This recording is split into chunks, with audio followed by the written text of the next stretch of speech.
స్వాతంత్రం సిద్ధించే నాటికి వ్యవసాయదారులంతా గ్రామీణ రుణభారంలో ఉన్నారు. భూస్వాములు వడ్డీ వ్యాపారస్తుల యొక్క కబంధ హస్తాలలో చిక్కుకొని ఉన్నారు.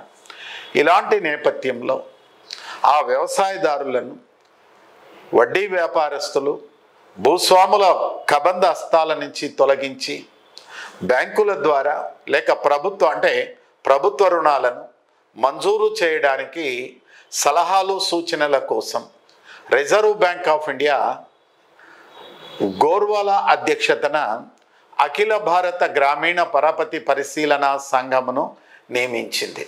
దీన్నే మనం ఏమంటామంటే గోర్వాలా కమిటీ అని అంటాం.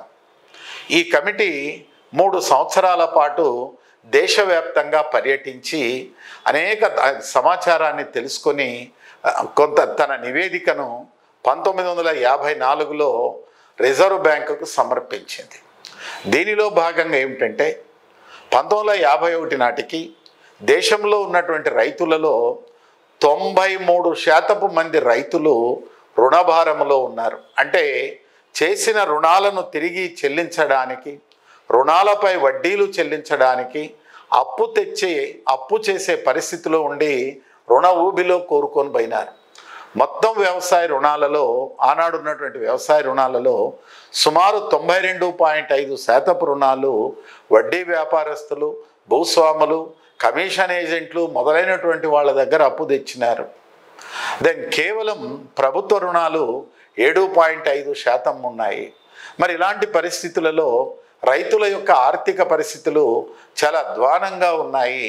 కనుక రైతులకు ప్రభుత్వపు రుణాలను మంజూరు చేయడానికి రాష్ట్ర ప్రభుత్వాల యాజమాన్యంలో 3 అంచెల సహకార వ్యవసాయ పరపతి సంఘాలను ఏర్పాటు చేయండి.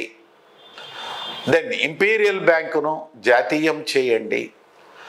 దేశంలో ఆనాడు దేశంలో ఉన్నటువంటి విత్త సంస్థలకు, బ్యాంకింగ్ సంస్థలకు రైతులకు రుణాలు అందించడానికి రీఫైనాన్స్ పునర్విత్తమును అందించడానికి ప్రత్యేకంగా కొన్ని నిధులను ఏర్పాటు చేయమని సిఫార్సు చేసింది.